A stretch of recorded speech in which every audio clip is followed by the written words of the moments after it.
Bismillahirrahmanirrahim. Assalamu alaikum. In this video, we will talk about Google Updates. अब Google updates क्या है, मैं क्या बात कर रहा हूँ।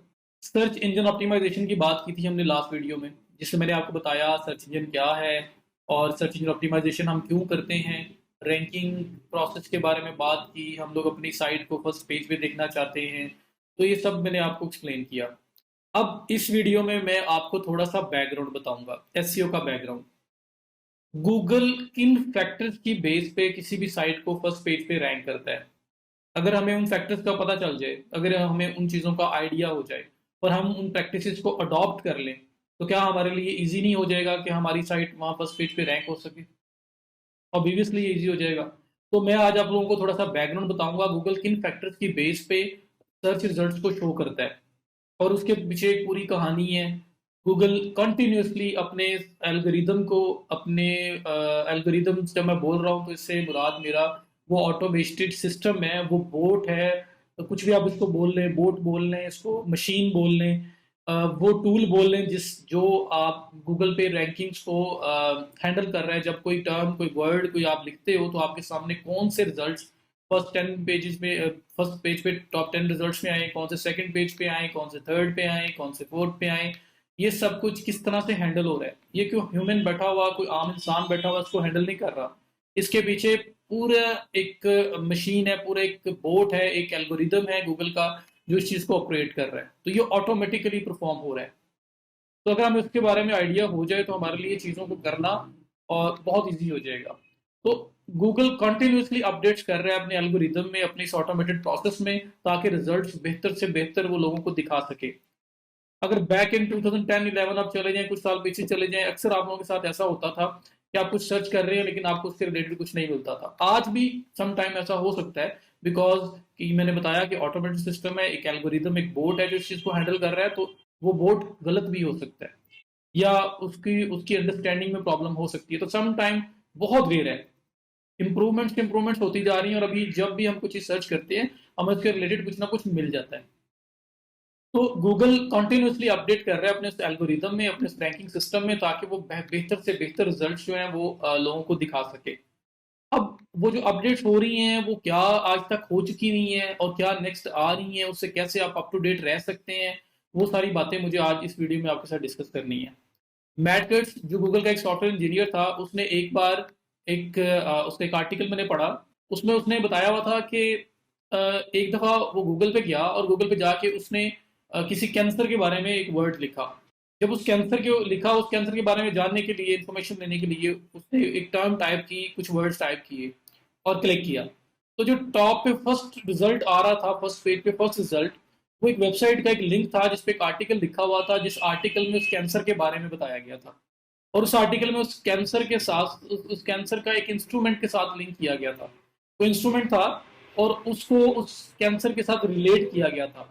हालांकि वो कहता कि मैं देख के बड़ा शॉक हुआ कि उस इंस्ट्रूमेंट का और उस कैंसर का आपस में दूर दूर तक कोई लेना देना नहीं था। तो हम ये बताएं कि वो ये सपोज कर रहा था कि अगर कोई ऐसा पर्सन जिसे खुदा ना खास्ता कैंसर हो गया हो, वही टाइप उसकी वही चीज़ डायग्नोज हुई और अब उसको नहीं पता, क्योंकि एक आम आदमी है, वो एक आम पर्सन है। अब वो गूगल पे जाता है, गूगल पे जाकर टाइप करता है उस कैंसर के बारे में और उसके पास जो फर्स्ट रिजल्ट ही आ रहा है वो वही जो है वो रॉन्ग है, वो गलत है। और वो उसको पढ़ के अगर उसी को सच समझ लेता है और उस इंस्ट्रूमेंट का यूजेज कर लेता है, अगर वो किसी यूजेज के बारे में था, तो आप खुद सोच सकते हैं क्या कुछ हो सकता था या क्या कुछ हो सकता है। तो मिसअंडरस्टैंडिंग क्रिएट हो रही थी, बहुत सारे मतलब ऐसी मिसअंडरस्टैंडिंग जो बहुत सीरियस हो सकती है। तो इस वजह से गूगल जो है वो कंटिन्यूस बेसिस पे अपने एल्गोरिदम को अपडेट कर रहा है, ताकि रैंकिंग्स में जो चीज़ें आपको नजर आती हैं वो बेहतर से बेहतर आप लोगों को नजर आए, उसमें गलतियां कम से कम हो, वो क्वालिटी का कंटेंट हो, जो आप देखना चाहते हैं आपको वही चीज़ नजर आए। तो इसके ऊपर गूगल कंटिन्यूसली काम कर रहा है। तो अब मैं आपको थोड़ा सा बैकग्राउंड बताऊंगा कि जो आज से पहले अपडेट्स हो चुकी हुई हैं, जो अब आने वाली हैं, वो कैसे हम उससे अप टू डेट रह सकते हैं, और जो हो चुकी हुई हैं उसके बारे में थोड़ा सा बैकग्राउंड अगर आप जान लेंगे और आप ये समझ लेंगे कि जो गूगल का रैंकिंग प्रोसेस है वो इस टाइम कैसा है, वो क्या है, तो आप लोगों के लिए एसईओ को समझना और इसको अडॉप्ट करना और इसकी प्रैक्टिसेस को इम्प्लीमेंट करना, इसकी स्ट्रेटेजीज को इम्प्लीमेंट करना बहुत ईजी हो जाएगा। So let's start. मैं गूगल पर जाता हूँ और आपको वहाँ पे कुछ रीड्स बताता हूँ जिसको पढ़ के, जिसमें आप थोड़ा बैकग्राउंड पढ़ सकते हैं और जो अभी गूगल का रैंकिंग प्रोसेस है उसके बारे में जान सकते हैं। तो लेट्स स्टार्ट। मैं गूगल पे आया, गूगल पर आके मैंने आपने एक सिंपल सी टर्म लिखनी है, major Google algorithm updates, Google updates, list of major Google updates, कुछ भी आप लिख लें। तो जैसे मैंने इसको टाइप किया, मेरे सामने कुछ वेबसाइट ओपन हुई है। आपने बस मेक श्योर करना है आपको जो लेटेस्ट आर्टिकल्स है वो नजर आए। ये आर्टिकल अक्टूबर 13 2020 में लिखा गया और so it's a recent one, तो इसको मैं कंसिडर कर सकता हूँ। इसमें 8 मेजर गूगल एल्गोरिदम अपडेट्स के बारे में बताया गया। स्क्रॉल डाउन करें अगर आप, तो गूगल एसईओ न्यूज, ये सर्च इंजन लैंड का एक और आर्टिकल है जिसमें बताया गया है अपडेट्स के बारे में। उसके बाद मोज का लिंक आ रहा है और मल्टीपल लिंक्स मेरे पास मल्टीपल साइट्स के आ रहे हैं जहाँ पे गूगल की जो मेजर अपडेट्स हैं उसको डिस्कस किया गया है। तो मैंने फर्स्ट लिंक ओपन किया है 8 major Google algorithm updates by search engine land, और मैं यहाँ पे देख लेता हूँ कि इन्होंने क्या बात की है। तो वैसे तो गूगल डेली बेसिस पे अपडेट्स कर रहा है, वीकली बेसिस पे अपडेट्स कर रहा है। मैं ये आपको बोल रहा हूँ अंदाजा देने के लिए कि अपडेट्स कितनी फ्रीक्वेंटली हो रही हैं। छोटी मोटी अपडेट्स चलती रहती हैं, लेकिन कुछ अपडेट्स बहुत मेजर होती हैं। तो यहाँ पे जो मेजर अपडेट्स आज तक हो चुकी हुई हैं पिछले कोई 8-10 साल के अंदर, यहाँ पे लास्ट डिकेड जो लास्ट 10 ईयर्स में अपडेट्स हुई हैं यहाँ पे उसके बारे में बताया गया।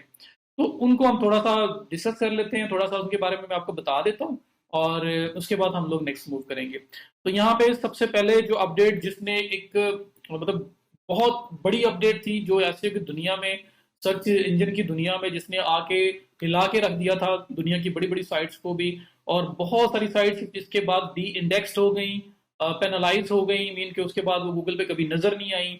बहुत बड़ी अपडेट ये उन्होंने की अपने सर्च रिजल्ट्स को इम्प्रूव करने के लिए, क्योंकि अगर वो ये नहीं करेंगे तो अगर लोगों को कंटिन्यूसली वो कंटेंट नहीं मिलेगा जो वो देखना चाह रहे हैं तो लोग गूगल को छोड़ देंगे। तो इसलिए उन्हें ये करना जरूरी है। तो सबसे पहली अपडेट जो 2011 में आई थी फेब में, वो गूगल पांडा अपडेट थी। गूगल पांडा अपडेट क्या थी? जो आप वेबसाइट बनाते हैं उसका जो कंटेंट होता है वो कंटेंट बहुत क्वालिटी का होना चाहिए, वो कंटेंट अच्छा होना चाहिए। वो कंटेंट अच्छा होगा तो एक यूजर उसको पढ़ेगा, वहां स्टे करेगा। अगर नहीं अच्छा होगा तो उसको कोई भी नहीं देखेगा। तो content is the key, content is the king in SEO, in digital marketing. आपको पता है डिजिटल मार्केटिंग में कंटेंट अच्छा है तो आपकी मार्केटिंग भी अच्छी है। तो कंटेंट के ऊपर बहुत हद तक रिलाई कर रहे होते हैं हम लोग, और हम लोग एसईओ में बोलते हैं कंटेंट इज द किंग। तो कंटेंट, जो लोग डुप्लीकेट कंटेंट यूज करते थे, कोई इधर से उठाया कोई उधर से उठाया और उसको पोस्ट कर दिया, कुछ सेंस नहीं बन रही, बस ऐसे ही उठा के लिखते गए और उसके अंदर उन्होंने कीवर्ड यूजेज होता है, मींस कि आप अगर किसी टर्म के लिए रैंक होना चाहते हैं तो आप उस टर्म को अपने कंटेंट के अंदर बार बार लिखते हो। तो वो इतनी बार लिखा होता था, इतनी बार लिखा होता था कि बस उसकी सेंस तो बन नहीं रही होती थी, नेचुरलिज्म उसके अंदर थी ही नहीं, और बड़ा फेक सा और रफ सा कंटेंट लगता था, ऊपर से डुप्लीकेट भी होता था। तो क्वालिटी इसमें नहीं थी। तो जैसा कि मैंने एग्जांपल आपसे शेयर की जो मैटकट्स वाली, जिसमें उसने कैंसर और उस इंस्ट्रूमेंट का बताया, वो एक्सपीरियंस शेयर किया, तो वो लो क्वालिटी कंटेंट था ना, वो एक गलत कंटेंट था।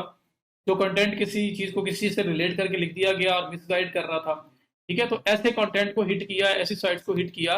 तो डुप्लीकेट कंटेंट, प्लेजराइज्ड और thin content, user generated spam, keyword stuffing. Keyword stuffing ये होता है कि एक ही वर्ड जो आप, मैंने भी गूगल में जैसे ये लिखा मेजर गूगल एल्गोरिदम अपडेट्स, तो आप एक आर्टिकल लिखें और उसमें बार बार यही वर्ड यूज करते जाएं ताकि गूगल जब कोई गूगल पे आके ये चीज रैंक करे तो गूगल अगर मेरा कंटेंट देखे तो वो कहे जी ये वाला कीवर्ड तो बार बार, ये जो वर्ड है पूरा, ये फ्रेज है, इसको हम कीवर्ड बोलते हैं एसईओ की लैंग्वेज में, तो ये कीवर्ड बार बार इस कंटेंट में यूज हुआ है तो इसको रैंक कर दो। पहले ऐसे हुआ करता था, बैक इन 2010-11 में ऐसे ही हुआ करता था। तो वो कीवर्ड स्टफिंग, ओवर ऑप्टिमाइज्ड के बार बार यही एक कीवर्ड यूज करके कंटेंट लिख दिया, तो क्या उस कंटेंट की क्वालिटी प्रोड्यूस होनी है?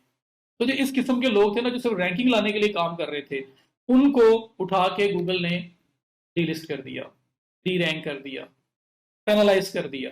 ठीक है, तो ये बहुत बड़ी अपडेट थी जिसने मतलब कह लो कि एक रेवोल्यूशन थी एसईओ की दुनिया में, सर्च इंजन रिजल्ट्स की दुनिया में। इसने ये one of the biggest update और one of the first biggest update थी। इसके बाद क्या हुआ, नेक्स्ट अपडेट आई, वो आई 2012 में, गूगल पेंगुइन अपडेट। गूगल ने अपनी जो अपडेट्स हैं एनिमल्स के नाम पे रखी हुई हैं, Google panda, Google penguin, Google hummingbird, Google pigeon, इस तरह से इनकी अपडेट्स हैं काफी सारी। तो गूगल पेंगुइन अपडेट क्या थी? गूगल पेंगुइन अपडेट में क्या हुआ कि जो बैकलिंक्स होते हैं, बैकलिंक्स क्या होते हैं कि आप अपनी साइट को उठा के डिफरेंट साइट्स पे मेंशन करवाते हो, और वो साइट जिस क्वालिटी की होती है ना, उस बेस पे गूगल उनको एज अ वोट, एक स्ट्रॉन्ग वोट कंसिडर करके आपको एम्पावर करता है। मीन्स के आपने अपनी साइट को उठा के किसी ऐसी अच्छी साइट पे पोस्ट किया है जिसकी अपनी अच्छी खासी वर्थ है और वो उसकी क्रेडिबिलिटी है और गूगल को पता है कि इसकी क्रेडिबल एक साइट है, एक अच्छी साइट है, और अगर ये किसी को मेंशन कर रही है तो उसको भी वो उसकी गारंटी कंसिडर करेगा कि अगर इसने मेंशन किया है तो वो साइट बुरी नहीं होगी, तो वो मेरी साइट को भी वेटेज देगा। ठीक है, तो ऐसे आप डिफरेंट साइट्स के ऊपर जाके रेलिवेंट साइट्स पे अपने अपने जो आर्टिकल है अपना जो इस तरह से आप डिफरेंट जगहों पे जाके डिफरेंट साइट्स पे जाके अपना जो कंटेंट है या अपना जो लिंक है वहां पे एम्बेड करवाते थे, वहां मेंशन करवाते थे, खुद करते थे या करवाते थे, तो उसका एक पूरा एक प्रोसेस है, उसकी हम बात करेंगे। तो उससे गूगल आपको वेटेज देता था। तो अक्सर लोग क्या करते थे जी कि स्पैमिंग करते थे। स्पैमिंग क्या हो गई कि मेडिकल की साइट है, हेल्थ की साइट है, उसका लिंक एंटरटेनमेंट की म्यूजिक की साइट पर लगा हुआ है, म्यूजिक की साइट है उसका लिंक हेल्थ की साइट पर लगा हुआ है, और वो पता लग रहा है कि स्पैमिंग है, कोई रेलिवेंसी नहीं उनकी आपस में, कोई कुछ नहीं है, और इन्होंने इस तरह से लिंक दिए हुए हैं। तो उस चीज को, उस स्पैमिंग को खत्म किया गूगल ने, क्योंकि गूगल उसको भी कंसिडर करता था रैंकिंग में, तो गूगल ने उसको कंसिडर किया और उसने कहा कि ये जो लोग स्पैमिंग कर रहे हैं इनको भी यहाँ से निकालना पड़ेगा, क्योंकि ये लोग रैंक हो रहे हैं स्पैमिंग करके, जिसकी वजह से लोगों को, यूजर्स को जो कंटेंट मिल रहा है वो कंटेंट की क्वालिटी अच्छी नहीं है, क्योंकि इन्होंने लिंक्स लगाए हुए हैं और जो पहले कंटेंट बुरा लिख रहे थे फिर लिंक्स लगा लेते थे वो रैंक हो जाते थे। अब गूगल ने कहा कि नहीं, इनकी बात भी नहीं चलने वाली, ये जो लिंक्स लगा रहे हैं स्पैमिंग कर रहे हैं इसमें, हम इनको भी रैंक नहीं करेंगे। और उन्होंने उनको हिट किया और उसके बाद भी बहुत सारी साइट्स के ऊपर इफेक्ट आया, इवन की कुछ तो डीलिस्ट हो गई। फिर इसके बाद गूगल हमिंग बर्ड अपडेट थी, जिसमें अगेन ये समझ लो गूगल पांडा की अपग्रेडेड फॉर्म थी, जिसमें अगेन कंटेंट के ऊपर फोकस किया गया। Content is the key, content quality का होना चाहिए। आप जब कुछ चीज गूगल पे जाके सर्च करते हो और आपके सामने कुछ रिजल्ट्स आते हैं, कभी कभार कोई ऐसा आर्टिकल आपके सामने आता है कि आप उसको देख के खुश हो जाते हो, ए से लेके जी तक विद इमेजेस, ऐसा उन्होंने आपको बताया होता है, गाइड किया होता है कि आप बिल्कुल फ्रेश हो, फर्स्ट टाइम वो चीज देख रहे हो, लेकिन आप परफॉर्म कर लेते हो। आप फॉर एग्जांपल विंडोज इंस्टॉलेशन के बारे में जानना चाहते हैं, आप गूगल पे जाके लिखते हो हाउ टू इंस्टॉल विंडो 10, और आपके सामने एक आर्टिकल आता है जहां पे हर स्टेप को with text with images explain किया गया है, और आपने उसको अडॉप्ट किया और आपने पूरी की पूरी विंडो इंस्टॉल कर ली, तो वो एक बेस्ट कंटेंट होगा जिसमें जिसको आप अप्रिशिएट करोगे कि क्या कंटेंट है, और आप वहां पे रुकोगे, वहां स्टे करोगे, आराम से पूरे प्रोसेस को देखोगे और उसको फॉलो करोगे और आप अपना काम परफॉर्म कर लोगे। आज के दिन में गूगल ये कहता है कि अगर आपका यूजर खुश है तो हम खुश हैं। तो user experience is the key, and user कौन है? हम लोग यूजर हैं, जो गूगल पे टाइप कर रहे हैं कुछ टर्म्स, आके चीजें सर्च कर रहे हैं, और वहां पे फिर जो कंटेंट उनके सामने आता है, अगर वो उसको लाइक करते हैं तो गूगल भी आपको लाइक करेगा, गूगल आपको अच्छा रैंक करेगा। अगर वो डिसलाइक करते हैं, वो आते हैं आते साथ भाग जाते हैं, उनको कंटेंट अच्छा नहीं लगता, तो गूगल कहेगा यूजर को अच्छा नहीं लग रहा, तो गूगल भी आपको डाउन करना स्टार्ट कर देगा, गूगल को भी अच्छा नहीं लगेगा। तो it's all about user experience, क्योंकि ये अपडेट्स, ये सब कुछ जो कुछ हो रहा है, ये सिर्फ और सिर्फ यूजर की वजह से हो रहा है, कि जो एक आम यूजर है जो गूगल को यूज कर रहा है, उसके सामने जो कंटेंट आए, उसके सामने जो रिजल्ट आए, उसमें उनको वो चीज मिले जो चीज वो देखना चाहते हैं। तो वो क्वालिटी का होगा तो गूगल आपको अच्छा रैंक करेगा, वो क्वालिटी का नहीं होगा तो गूगल आपको डी रैंक कर देगा। Simple is that. इसके बाद हमिंग बर्ड के बाद मोबाइल अपडेट थी, जिसमें मोबाइल के रिलेटेड इश्यूज को बड़ा सीरियसली गूगल ने लिया, क्योंकि स्मार्टफोन्स का दौर आ रहा था। 2015 में ये अपडेट आई, स्मार्टफोन्स का दौर आ चुका था, आ रहा नहीं था।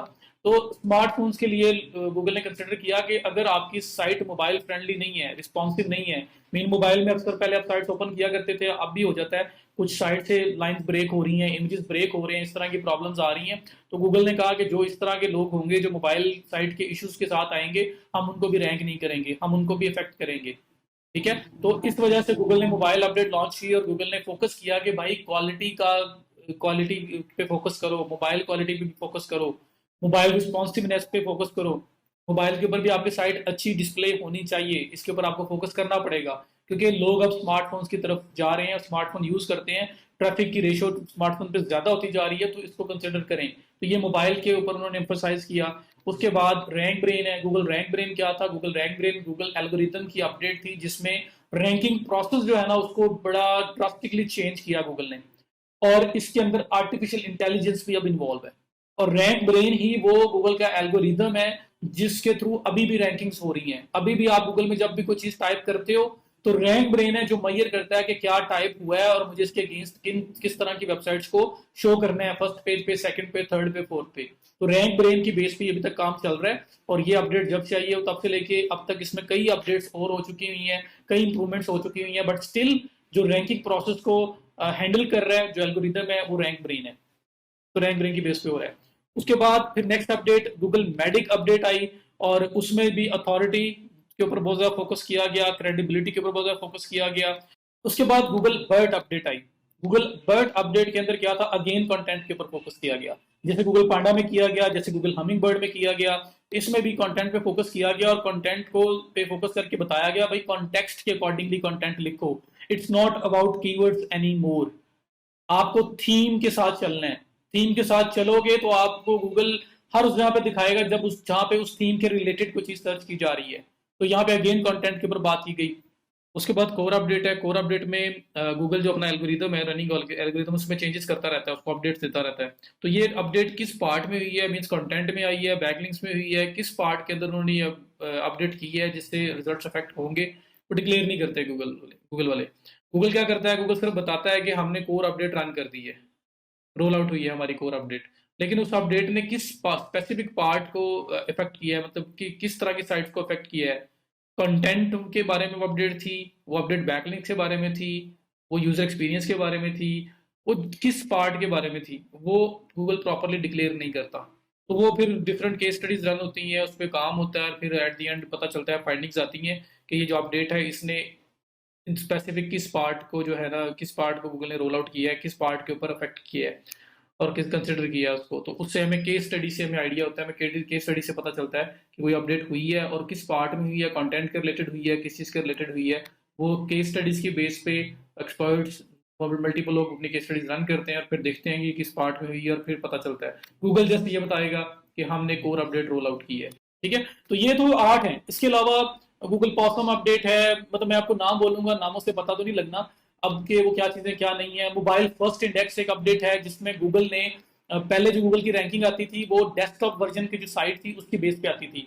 अब जो गूगल की रैंकिंग आती है वो मोबाइल वर्जन की अब बेस पे आती है कि मोबाइल के ऊपर अगर आपकी साइट अच्छी है तो मोबाइल वर्जन को फर्स्ट वर्जन कंसिडर करके गूगल आपको रैंकिंग देगा। डेस्कटॉप का वर्जन सेकेंडरी हो चुका हुआ है क्योंकि स्मार्टफोन्स के ऊपर लोग मूव कर चुके हुए हैं, ज्यादा ट्रैफिक की जो रेशो है वो स्मार्टफोन से आती है। इसके अलावा फिर गूगल पॉसम अपडेट आई। गूगल पॉसम अपडेट में क्या था कि उसमें भी ये बात की गई। उसके बाद गूगल पॉसम अपडेट आई। गूगल पॉसम अपडेट के अंदर जो है लोकल रिजल्ट्स को अफेक्ट किया गया, जो जियो बेसिस के ऊपर लोकल रिजल्ट्स होते हैं उनको फोकस किया गया, उन उसके वो किस बेस पे उसके अंदर अपना जो एल्गोरिदम अपडेट हुआ। और इस तरह से बहुत सारी अपडेट्स हैं जो अब तक आ चुकी हुई हैं। तो उनके बारे में अगर आप डिटेल में पढ़ना चाहते हैं तो जैसे मैंने ये 8 मेजर अपडेट्स को ओपन किया यहाँ पे, अगर आप गूगल पे वापस जाएं और मैंने जहाँ पे मेजर गूगल एल्गोरिदम अपडेट्स लिखा था, यहीं पे एक साइट है मोज, ये आपके पास आ रहा है moz.com। आप इसको ओपन कर लें, इनका गूगल एल्गोरिदम चेंजेस का एक पेज बना हुआ है जहां पे छोटी बड़ी जो भी अपडेट्स हो रही होती हैं वहां वो यहाँ पे मेंशन कर रहे होते हैं। आप इसको फॉलो कर लें, यहाँ पे देखते रहें और आपको सब पता चलता रहेगा। ये चेक करें, कंफर्म्ड अनकंफर्म्ड। अनकंफर्म्ड वो जो डिक्लेयर नहीं की गई, लोगों ने उस पर रिसर्च कर रहे हैं लेकिन पता नहीं चला, कोई फाइंडिंग अल्टीमेट नहीं निकली कि अपडेट हुई थी या नहीं हुई थी। और जो कंफर्म्ड है वो ये है कि ये तो अपडेट कंफर्म हुई ही हुई है। तो कंफर्म अनकंफर्म्ड अपडेट्स आपके पास आ रही हैं और यहाँ पे ये हर अपडेट का नाम और उसके बारे में उसकी इंफॉर्मेशन और उसके बारे में जो रीडिंग्स हैं अवेलेबल, जो उसके बारे में जहाँ पे आप पढ़ सकते हो, वो सब कुछ यहाँ पे अवेलेबल है। तो अगर आप इसको फॉलो करते रहो आपको पता चलता रहेगा क्या क्या अपडेट्स आ रही हैं, क्या क्या अपडेट्स नहीं आ रही। तो ये एक बेस्ट सोल्यूशन है। उसके बाद आपके पास जो ये मैंने सर्च इंजन लैंड का आर्टिकल जिसमें 8 मेजर अपडेट्स की बात हो रही थी वो भी देखा। अगर इसमें आप एसईओ सेक्शन में चले जाएं, एसईओ सेक्शन के अंदर, तो एसईओ सेक्शन के अंदर आपके पास गूगल एल्गोरिदम अपडेट्स का पूरा एक सेक्शन बना हुआ है। अगर आप इसको भी ओपन करके देखें तो यहाँ पर भी जो भी लेटेस्ट अपडेट्स आ रही होंगी उनके बारे में ये आपको अप टू डेट रखेंगे। इसके अलावा और भी साइट्स हैं, एसईओ बुक भी है जहाँ पे आप जा सकते हैं और इनको रीड कर सकते हैं और अप टू डेट रह सकते हैं इन चीज़ों के साथ। और अगर आप चाहते हैं कि आपको ऑटोमेटिकली पता चलता रहे तो यहाँ पे जिस तरह ये साइट है, इस साइट के टॉप पे ये आपके पास सब्सक्राइब का बॉक्स बना हुआ है। तो आप इस सब्सक्राइब के आइकन पे क्लिक करें और ये नीचे आपसे ईमेल मांग रहे हैं, उस यहाँ पे अपना ईमेल लिखें और ईमेल के सामने जो सब्सक्राइब लिखा हुआ है उस पर क्लिक कर दें। आपकी सब्सक्रिप्शन हो जाएगी इस वेबसाइट के साथ, और इस वेबसाइट के ऊपर जो भी कोई नई पोस्ट आया करेगी वो आपको उसके लिए ईमेल आ जाया करेगी, आपकी ईमेल में वो चीज़ आ जाया करेगी कि ये फलां आर्टिकल नया पब्लिश हुआ है, और अगर उस आर्टिकल में किसी एल्गोरिदम की अपडेट है कुछ भी है तो आपको फौरी तौर पर पता चल जाएगा। तो आप अपने ईमेल के अंदर ही अप टू डेट रह सकते हैं, जो भी रिसेंट अपडेट्स आ रही होंगी वहाँ पे आपके पास ईमेल आ जाएगी, आप ईमेल में देखा करोगे तो आपको पता चल जाएगा कि मुझे इसको पढ़ना चाहिए, ये मेरे रिलेटेड है, इसमें कोई नई अपडेट कुछ नई बात आई है तो मैं उसको पढ़ लूँ। और साथ आप इन साइट्स को विजिट करके भी ये काम कर सकते हैं, और ये सब्सक्रिप्शन आप हर एक साइट के साथ परफॉर्म कर सकते हैं ये वाला काम। तो ये तो एल्गोरिदम की मेन अपडेट्स हो गई। इससे ये क्यों आपको सीखना जरूरी है कि अगर आपके माइंड में अभी कोई ट्रिक या कोई चीज आए जब को जी मैं ऐसा कर लूँ तो शायद ऐसा हो जाए, तो आप इनको पढ़ा होगा तो आपको आइडिया हो चुका होगा कि भाई कौन सी चीजें ऐसी हैं जो मेरे माइंड में आ रही हैं जो ऑलरेडी हो चुकी हैं और गूगल ने उनको ओवरकम कर लिया हुआ है, तो अब मैं उसको नहीं कर सकता। तो हम लोग लीगल वेज यूज करेंगे, लेजिट वेज यूज करेंगे, और हम लोग स्ट्रेट वाइट हैट मेथड्स की तरफ जाएंगे। हम लोग कोई इस तरह का अग्रेसिव अप्रोचेज और कोई ब्लैक हैट अप्रोचेज अडॉप्ट नहीं करेंगे। तो अगर ये पढ़ा होगा तो आपको पता होगा क्या अच्छा है क्या बुरा है, मुझे क्या करना है और मुझे क्या नहीं करना, और उसके अकॉर्डिंगली ही आप काम करोगे। तो यही वजह है कि मैंने आपको इसकी एक्सप्लेनेशन दी। अब इसके बाद आपको जो मैंने एक चीज बतानी है, मैंने अभी जो ये 8 मेजर अपडेट्स की बात मैं कर रहा था, इन अपडेट्स के अंदर मैंने आपसे बात की कि जो मेजर अपडेट्स अब तक आई हैं उसमें एक रैंक ब्रेन आया था। रैंक ब्रेन की बात की कि रैंक ब्रेन जो है ना उसकी बेस पे अभी भी गूगल रैंकिंग्स लेके आता है। वही रैंक ब्रेन है जो रैंकिंग्स को टैकल कर रहा है। जब कोई टर्म सर्च की जाती है तो क्या शो करवाना है क्या नहीं करवाना, वो रैंक ब्रेन की बेस पे है। 2015 में लॉन्च हुआ, उसकी बहुत सारी इंप्रूवमेंट्स उसमें हो चुकी हुई हैं, और स्टिल गूगल उसे इम्प्रूव कर रहा है ताकि बेटर से बेटर सर्च रिजल्ट्स लोगों को प्रोवाइड किए जाएं, ताकि उनको अच्छे से अच्छा कंटेंट मिले, उन्हें वो चीज मिले जो वो फाइंड करने के लिए आए हैं। तो अब रैंक ब्रेन रैंकिंग्स को हैंडल कर रहे हैं, तो फिर अगर हम रैंक ब्रेन के बारे में थोड़ा सा पढ़ लें कि क्या किन बेसिस पे करता है, क्या कर रहा है ये किन चीजों को किन प्रैक्टिसेस को चेक करता है जब ये किसी भी रिजल्ट को शो करवाता है किसी भी टर्म के अगेंस्ट, किसी भी कीवर्ड के अगेंस्ट, तो बेस्ट हो जाएगा। तो इसमें रैंक ब्रेन के अंदर ही ये थर्ड मोस्ट रैंकिंग फैक्टर की बात की हुई है, और अगर आप इस पर क्लिक करें तो इसमें आपको भी रीड मिल जाएगी। मैं यहाँ पे आपको रिकमेंड करूंगा कि आप एक बैक लिंक हो, वेबसाइट है उसकी, एक रैंक ब्रेन की गाइड है जो बहुत अच्छी लिखी हुई है।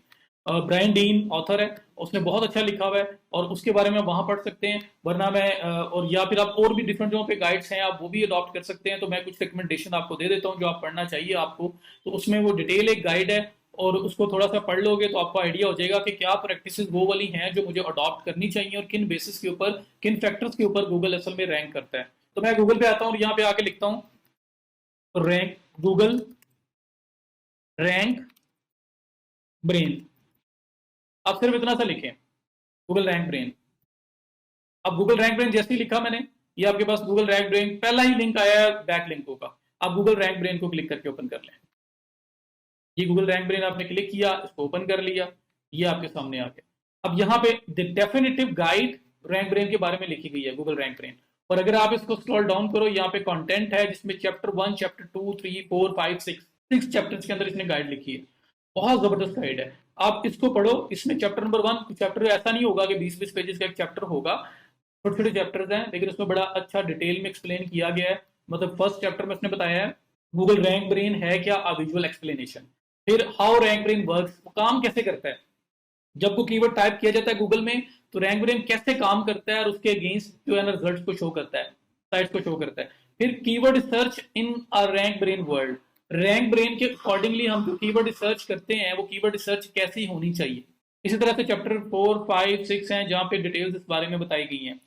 तो इन सारे चैप्टर्स को पढ़ें, इससे आपको आइडिया होगा what rank brain is all about. मैं अगर आपको थोड़ा सा आइडिया दे दूं तो इसका आइडिया रैंक ब्रेन का ये है कि ये आपके कॉन्टेक्स्ट की बेस पे, आपके थीम के बेस पे, रेलिवेंसी की बेस पे आप रिजल्ट्स को रैंक करता है।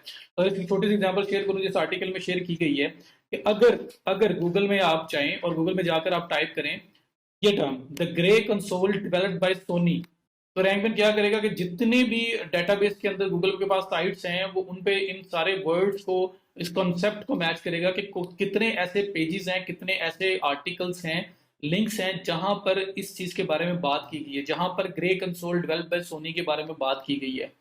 ठीक है, और फिर वो उसने एग्जांपल एक शो किया कि फॉर एग्जांपल उसने 3 पेजेस को एनालाइज किया और 2 पेजेस ऐसे हैं कि जिसके अंदर सोनी और ग्रे का वर्ड यूज हुआ है। जैसे कि रैंक ब्रेन क्या करेगा, सारी टर्म्स को तोड़ रहा है और फिर चेक कर रहे हैं कि कहाँ कहाँ पे वो यूज हुए हैं। तो एक एग्जांपल है कि वो आपका चेक करेगा कि जो एक रिजल्ट है उसमें सोनी और ग्रे का वर्ड यूज हुआ है बट उसमें बाकी वर्ड यूज नहीं हुए, तो ये एक परफेक्ट मैच नहीं है। फिर वो सेकंड को एनालाइज करेगा जहाँ पे डेवलपर कंसोल का वर्ड यूज हुआ है लेकिन बाकी वर्ड्स नहीं है, ये भी परफेक्ट मैच नहीं है। वो एक ऐसी जगह जहां पर सारे words at a time use हुए हैं और उनको नजर आते हैं, उसका पूरा थीम भी उसी चीज के बारे में जा रहा है, तो वो उस वाले रिजल्ट को ज्यादा प्रायोरिटी पे शो करवाएगा फर्स्ट पेज के ऊपर। तो ये वो रिजल्ट है इस केस में।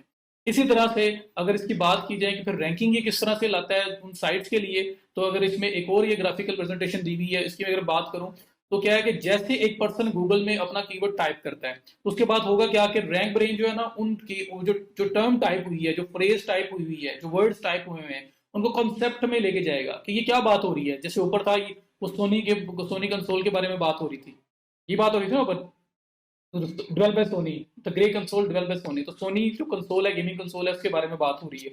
अब यहाँ पे उसने वहां पे भी क्या किया था, कॉन्सेप्ट में जाना है, उसने ये देखना है कि कौन से ऐसे पेजेस हैं जहां पर सोनी कंसोल के बारे में बात हुई है। उसने कॉन्सेप्ट पे जाना है, उसने ये नहीं देखना कि जो वर्ड सेम टाइप हो रहा है, ये वर्ड कहीं पे यूज हुआ है, एग्जैक्टली पूरे के पूरा फ्रेज यूज हुआ है तो मैं उसको देखूं। उसने कॉन्सेप्ट को देखना है कि कौन से ऐसे पेजेस हैं जो सेम थीम के हैं और उनको चेक करना है, और उसमें देखना है कि कितना बेटर यूजेज है इस कॉन्सेप्ट का, उसका रेलिवेंसी कितनी अच्छी है, और उस बेस पे रैंकिंग लानी है। तो क्या होगा कि जैसे कीवर्ड टाइप होगा, रैंक ब्रेन जो है उसको कॉन्सेप्ट में कन्वर्ट करेगा और फिर डिफरेंट रिजल्ट्स जो है उनमें देखेगा वो कॉन्सेप्ट। और जो साइट्स बेस्ट होंगी, जो उस कॉन्सेप्ट को यूज कर रही हैं, उन वर्डिंग्स को यूज कर रही हैं, जो साइट्स उसमें बेस्ट हैं वो उसको निकाल के सबसे बेस्ट वंस को टॉप पेज पे शो करवा देगा, रैंकिंग देगा ना। तो 100 में से मार्क्स देने हैं, 100 में से 100 इसका होगा फर्स्ट प्लेस पे, 100 में से 99 मार्क्स हैं सेकंड प्लेस पे, 100 में से 98 मार्क्स हैं थर्ड प्लेस पे। इस तरह से रैंकिंग देगा और टॉप 10 साइट्स वो होंगी जो सबसे बेस्ट मार्क्स वाली, सबसे ज्यादा स्कोर किया होगा जिन्होंने, वो वहां पे शो हो जाएंगी। अब जब वहां पे यूजर आएगा, पहले तो उसने कॉन्सेप्ट की बेस पे शो कर दिया, अब बाकी चीज यूजर ने डिफाइन करनी है, लोगों ने डिफाइन करनी है। आप वो देख रहे थे, आप आए, आपने फर्स्ट रिजल्ट ओपन किया, दूसरा तीसरा चौथा ओपन किया, ओपन करके देखा, कुछ रिजल्ट कोई ऐसा होगा कि जहाँ लोग आ रहे हैं आते साथ चले जाते हैं, वहां पे सही तरह उनको मजा नहीं आ रहा, वो इन्फॉर्मेशन उस तरह से नहीं मिल रही जैसे वो चाह रहे हैं। और एक वो साइड है जहाँ पे उनको एग्जैक्ट लोगों को चीज मिल रही है और वो जाते हैं वहां पे, स्टे करते हैं, रुकते हैं, एक्सप्लोर करते हैं चीजों को। जितनी देर वो उस वेब पेज पे ज्यादा रुकेंगे, वो एक सिग्नल जाएगा गूगल को, रैंक ब्रेन को, कि यहाँ पे लोग ज्यादा देर स्टे कर रहे हैं पेज पे और दूसरे पेज पे लोग स्टे नहीं कर रहे, रुक नहीं रहे, आते हैं चले जाते हैं। तो गूगल क्या करेगा, जिस पेज के ऊपर लोग स्टे ज्यादा कर रहे हैं, गूगल को पता लगेगा कि वो पेज ज्यादा इंगेजिंग है, उसके ऊपर कंटेंट ज्यादा अच्छा है, वो लोगों को वो चीज प्रोवाइड कर रहा है वो जो देखना चाह रहे हैं, तो वो उसको अच्छा रैंक करेगा, उसको बूस्ट करेगा। और जो जहां पे कोई ऐसे पेजेस होंगे जहां पे लोग आ रहे हैं लेकिन आके लोग रुक नहीं रहे, लोग चले जाते हैं फौरन, मीन्स के वहां पे कोई ना कोई प्रॉब्लम है, तो गूगल उस पेज को डी रैंक करना स्टार्ट कर देगा। तो ये सिंपल एक इसका मैकेनिज्म है। बाकी मजीद जब आप इस पूरे आर्टिकल को एक दफा थॉरोली पढ़ लेंगे तो आपको बहुत ज्यादा अच्छी तरह से समझ आ जाएगी कि इसमें क्या बात हो रही है और रैंक ब्रेन किस तरह से काम करता है। फिर रैंक ब्रेन जिस तरह से रैंकिंग लेके आ रहा है, अगर हम भी उन प्रैक्टिसेस को अडॉप्ट कर लेंगे तो हमारे लिए बहुत बेस्ट हो जाएगा। Thank you so much, see you in the next lecture.